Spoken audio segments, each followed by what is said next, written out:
G'day viewers. In this segment we'll talk about hierarchical routing. So our topic here is really how to scale routing to very large networks, and the technique we're going to use is hierarchy, where we route not to an individual node but to a large region of the network. So before we get into that, I'd like to give you a little bit of motivation. Here's a slide you've seen before about internet growth. We're growing very rapidly. There are now more than 1 billion internet hosts and growing. And of course, the previous slide was just the number of internet hosts. This slide shows the growth of the internet routing tables, which are the tables which are maintained in routers to be able to forward packets to all directions. This table is also growing very rapidly. You can see pretty much exponential growth. And just looking at the axis, right now, as of about 2013, the number of IP prefixes in a router in the middle of the internet that's got to be able to reach everywhere is around 450,000. That's a lot. The impact of all of this routing growth is bad in pretty much every dimension you look at. You might look at the size of the forwarding tables that need to be kept in memory. That's growing. That's the one that's reached 450,000. That means both larger tables, so more memory in routers, and it could potentially mean an increase in lookup time depending how it's done. As well as the size of the forwarding table itself, another concern is the number of routing messages which need to be sent around. As there are more places and addresses to reach, the number of routing messages continues to grow. And it can actually grow very quickly because not only are there more locations, but we need to be able to inform every node about what's going on in terms of paths to reach every other node. So there's a lot of growth there. And finally, the routing computation itself grows. If every node gets to learn enough about a topology to be able to compute routes, the computation over this graph grows faster than the size of the network. It's superlinear in terms of the amount of work that needs to be done.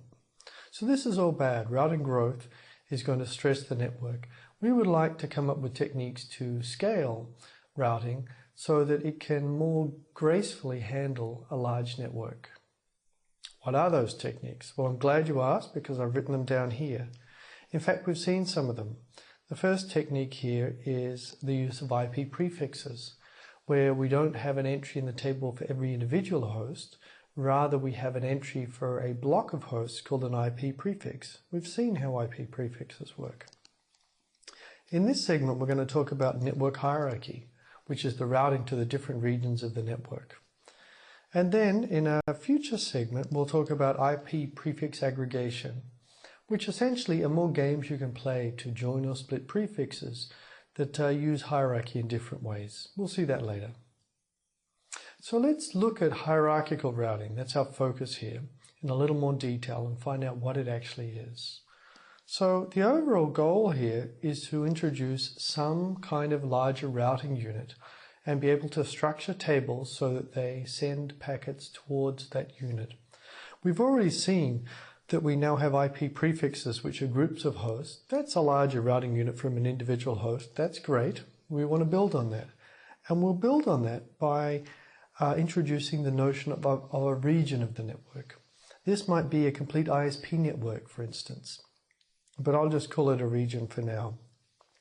And we would like to change our routing procedure so that we route first to the region, and then when we've arrived at the region, we route to the particular node within the region. This is really no different than, to pick a real-world example, navigating by driving to the city you're trying to reach, and only when you get to the city, trying to find a particular address and worrying about how to get around the city. What we're doing here, really, the gain that we'll get for routing is that we'll hide the details that are internal to the region from everyone outside of that region. Well, I'm sure you get the sort of theory of how we could use hierarchy in regions, but let's go through an example to make some of this concrete and make sure we understand it. So I have a network here on the left, and you can see that there are 5 different regions, and within each region there are a few nodes connected together, and the regions are connected together too. Now, every node in this network is going to have its own forwarding table so that it can send packets in different directions. The forwarding table here is shown for node 1A. That's this big long table. You can see it lists all of the other nodes and which output line, which next hop to get there, and how many hops away. So this is shortest path where the distance is simply the number of hops. So this is the kind of table you would get, this large table, if you use the techniques we have so far. On the right, I have the hierarchical table for 1A. Now you notice in this table, it lists in detail, it has the same entries for entries within region 1, because it's 1A, that's 1A, 1B and 1C. Well, 1A, not hard to get to since you're already there.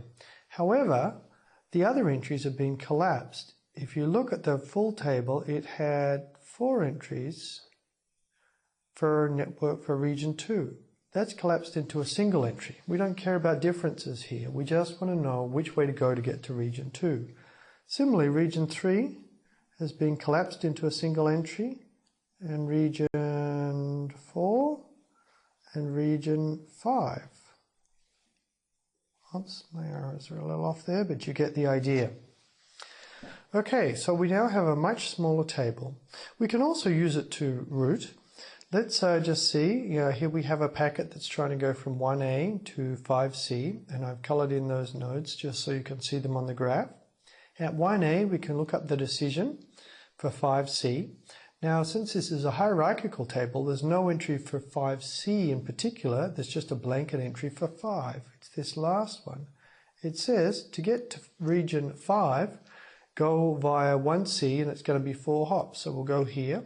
We don't have the table for 1C written down, but the reason we went here, of course, is to go this way, and you can imagine that the path we will take to get to 5C, that's this path.